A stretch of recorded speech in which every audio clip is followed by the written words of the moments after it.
Do we want to settle on one here? I have another 2 questions for you. All right. Are the Ravens any good? Yes or no? This was a standalone game, and I said yesterday, we don't have a front runner for MVP, but if Lamar Jackson plays well Thursday night in South Florida, he's going to be your leading contender for the MVP.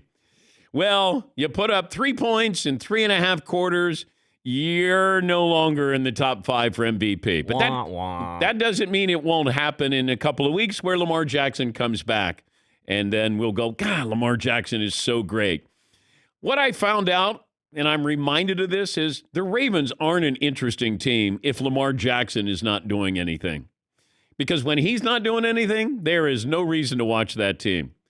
The defense, no, there's no Ray Lewis there. There's no Ed Reed there. It's very, very bland team without anything from Lamar Jackson. Yes, Eaton. I find myself watching the Ravens getting so frustrated for some reason. Like, I just want to be like, who are you? I don't know. Like, what team are you? Who are you as a team? Who is this? I know. By the way, Brady Quinn will join us on loan from Fox Sports. We'll get his thoughts on OBJ, also Cam in Carolina. Charles Barkley is going to join us. Here's a stat for you. I was going to save it, but I love it because I mentioned that if you don't score 20 points in the NBA, I mean, you're not a scorer. 57 different players have scored at least 30 points in a game so far. That matches the most at this point in a season in any season in the last 50 years. Stat of the day, stat of the day, stat of the day, stat of the day. Here comes that What? Stat of the day. Pop. So Charles Barkley will join us coming up next hour.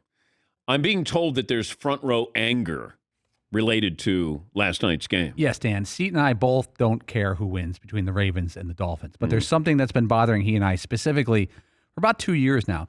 You know how at the end of a loss, coaches now go up to the podium, the head coach, and this one's on me.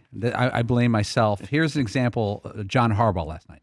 That's the nature of the beast. I mean, you know, it's a road Thursday night game. It's hard to go on the road on Thursday night, but we've done it before and we've been successful. We just played poorly, and it's because of our coaching. It starts with me, and I didn't do a good job getting these guys ready. He said some form of that 3 other times where this loss is on me, it's on the coaching staff, the preparation. You're the head coach. You're making $8 million a year. You don't have to tell us that it's on you. That's the new thing in the past 2 years of the NFL. Put this one on me. When did he realize they weren't prepared? That's what I want to know. Like pregame? Maybe Wednesday? Maybe Tuesday? Was he like, oh, I'm getting a little nervous about that. I don't know if we're prepared yet. Yeah. And I don't know what the rationale, the logic is for doing that. Like, I'm going to take all the pressure off Lamar Jackson. Hey, this is on me. This is on me. Yeah, we know that. I would love for the head coach to go after a loss. This ain't on me, and it's on them. Go in there and ask those guys questions. I wasn't the one slipping and sliding. Yeah, Paul. I had these guys finely tuned right up until pregame. They lost it. I was back there with my headset on. I couldn't do a thing. Oh, man, it's amazing the headlines that we've had in the NFL. That's crazy.